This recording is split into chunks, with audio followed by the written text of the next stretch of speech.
लोगोफोर नै माने फार्स्ट लाबो खालि निफ्रायनो मोनानिफ्राय नैबे लेक्जिन पाउडार बेखौ मोनायाव 5 खुलुमबाय लोगोफोर आंनि रिंखां बर' इउटुब चेनेलाव नोंथांमोनखौ आरोबाव फिन खेबसे बरायहरबाय लोगोफोर आं दिनै नोंथांमोननि गेजेराव मोनसे गोदान भिडिअ लानानै फैलायबाय अन्नानै भिडिअखौ जोबजासिम नायलांबाय थादो आरो भिडिअखौ नायनानै जुदि मोजां मोनो लाइक शेयार कमेन्ट खालामनो दाबाव दे लोगोफोर मा बुङो दायो बेलासे जाबाय नालाय बेलासेनि साहा लोंनानै आङो दिनै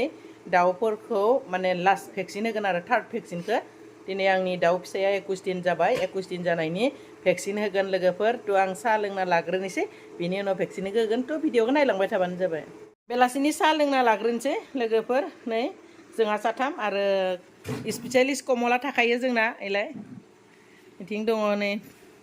आंना बोराया थ' जों साब्रैदोंनो साहाखौ लोंनोसै लोगोफोर मा नोंसोर आंनि भिउवार्सफोरखौ मायबा हाय बुङा नामा हाय हेल' गैथारा थ' दे साहाखौ लोंनोसै लोंनानै आरामसे भेक्सिनखौ होनोसै लोगोफोर नै साहा लोंखांनानै दाउआबो एसेल'सो 50ताल' थ' बाहेरावनो लांनानै हैनोसै भेक्सिनखौ बिराद गरम पानि अबस्था गैथारला नायनाय गाफ्लेजोब्बाय बेखौ दा साफा खालामनांसिगोन आरो दिनै साफा खालामगोन 21 दिन जाब्लाबो बिसोरखौ आङो दायो अग्रङाव लाङा मानोना 1 मास जायोब्लासो मोजां जायो बिदि बिसोरखौ लाना थांगोन आरो बाहेराव बेयाव दोननानै बिसोर सानैयानो हमदो मालाय बिसोर सानैयानो दाउखौ हमगोननो आंनिया सिगां फिसाला दाउ हमनो गियोमोन दा बिमाजों थाफा थाफा एसे साहस जाबाय दाउ हमनो हायोसै नै बे पाउडारा एब्सट्रेन आरो बे जाबाय लिकुइड दै थ' बे मोननैखौनो माने माबा होयो आरो थार्ड भेक्सिन मिथिबायना लोगोफोर फार्स्ट भेक्सिन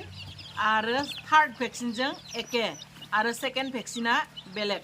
थ' दिनै आङो बे थार्ड भेक्सिनखौ होनोसै मानोना आंनि दाउआ 21 दिन जाबाय लोगोफोर थ' 21 दिन जाबानो होनो नांगौ दे लोगोफोर बिनि थाखाय आङो फारि फारि भिडिअखौ फार्स्ट सेकेन्ड थार्ड बेबायदि नोंथांमोननो दिन्थिदों माखासे सोंहरोना लोगोफोर नायदो नै 21 दिननि दाउआ माबायदि गिदिर जादों नायलाय जा मोजांखा बेबायदि ग्रोब मेगनाव होनांगौ आरो एकदम अरिजिनेल लकेल न'नि बिनिखायनो बुरजा मोनखायाखै 50ताल' मोनबोदो आरो 50तानि मासेबो थैखायाखै लोगोफोर बिराद मोजांखा माने ओरैबायदि गिलिर गावदुम बिराद मोजां टुफोरखौ नायनांगौ टुफोरा बिराद साफायैनो दङ माने दाउजों थाफानानै बिराद मोजां मोनग्रा जाबाय नै आं जाखिनि माने दाउ फार्म बानायनानै रोंबाय लोगोफोर रानिखेत भेक्सिनखौ होयोब्ला दाउफोरा माने खाना जाया बे जेबो माने माबा नङा आरो मा बुङो दाउखौ हानि खालामनाय भेक्सिन नङा बा बिराद थाब देरनायनिबो भेक्सिन नङा मानोना बेयो जाबाय दाउखौ माने खुगाव गाराय जानाय बा मेगनाव गाराय जानाय सिथर बेरनाय बेफोरनिफ्रायसो प्रटेक्सन होनो थाखायसो माने जायियावनो होना लाखायो आरो बिदिनो सुनानै साफा खालामना होनांगौ बेबायदि साफा खालामनानै आथिंफोरखौबो सुयै साफा खालामना होनांगौ बेनि आं दै मगाव लाखादो बेबायदि आरो नै लोगोफोर नै 10 नाम्बारनि जुता गानदो बे जि गिदिरखा नै बिथिंबो दङ 10 नाम्बारनि जुताया नैया बेफोरखौ बोखारना होनांगौ आरो एकदम दाउ फिसाफोरखौ बिराद फिसा बायदिनो नायफा खालामनानैसो माने जोथोन लानांगौ जायो दाउआ देरदोंब्लाबो माने फार्माव थानाय उपजुक्त जायाखै मास मोनसे जायोब्ला आरोबाव एसे गिदिर जागोन ना होमबा आङो फार्माव लांगोन आरो थ' दायो आङो ब्रुडिंआवनो दोनफिनगोनथ' साफा खालामैनि होजोब्बाय 50तानिखा बेयो थ' लोगोफोर दायो होखांबाय नालाय बेखौ साफा खालामलानोसै पेपारनि माने एखेबारे नामु निसान दोनासैहाय सेस गादला जोब्बाय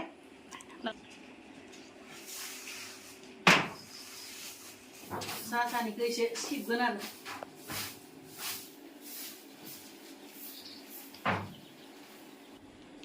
आङो पुरा सिबनानै नै साफा खालामबाय आं गस्ला बदोंमोन आं गस्ला बलिया दा बे जुजाइनि सायावनो पेपारखौ होना होनोसै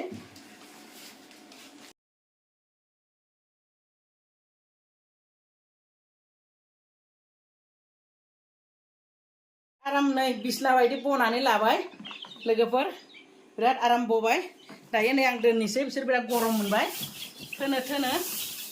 दुस्थ'नि थाखायनो मुस्रि सोबथेना दोनदोंमोन आङो बिसोरखौ दा होनोसै नै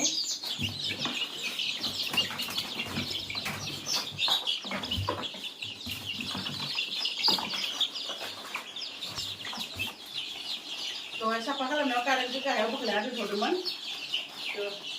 होनोसै दा सिङाव एकदम माने कारेन्ट नांथारगौ दे लोगोफोर कारेन्टखौ एकदम दाउ फिसानो नांथारगौ गरमाव बेलासे एसे बन्द' खालामना दोनजागोन नाथाय हराव हले हरसे नांखागोन आरो फुंनि टाइमावबो लाइटखौ नांथारगोन आरो लोगोफोर थ' आङो बेबायदि दाउफोरखौ ब्रुडिंआव माने दोनो दा 6टायानो जाबाय लोगोफोर बेलासेसो होदां रानिखेत भेक्सिनखौ होयोब्ला फुङाव आरो मोनाबिलि समावसो होनांगौ बेबायदि सान्दुं गोसा सानजौफु थिराव होनो नाङा थ' आदारखौ होनोसै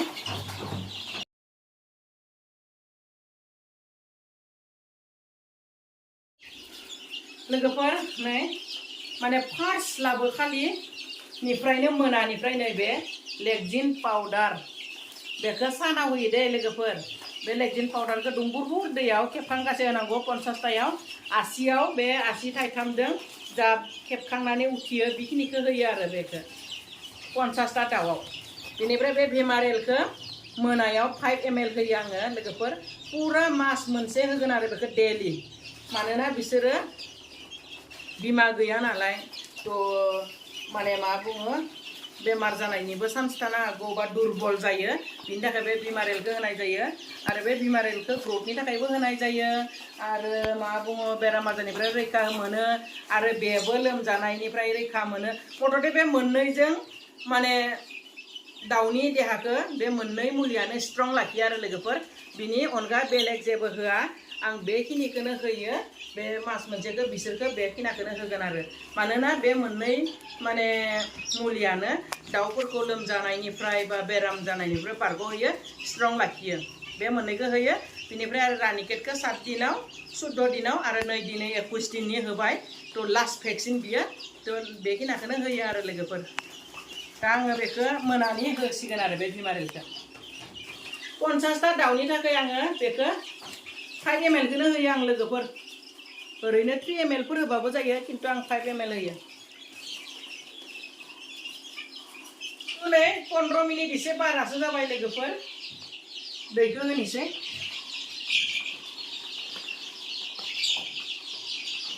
थ' लोगोफोर दिनैनि लास्ट भेक्सिनजों लोगोसे माने ब्रुडिंखौ बोरै साफा खालामो आरो आङो दाउफोरनो मा मेडिसिन होयो बेखौ नोंथांमोनजों शेयार खालामबाय थ' दोननोसै बिराद गरम लोगोफोर थ' भिडिअनि गेजेरजों नोंथांमोननो दिन्थिनो होननानै भिडिअखौ खालामबाय थ' दोननोसै बाय बाय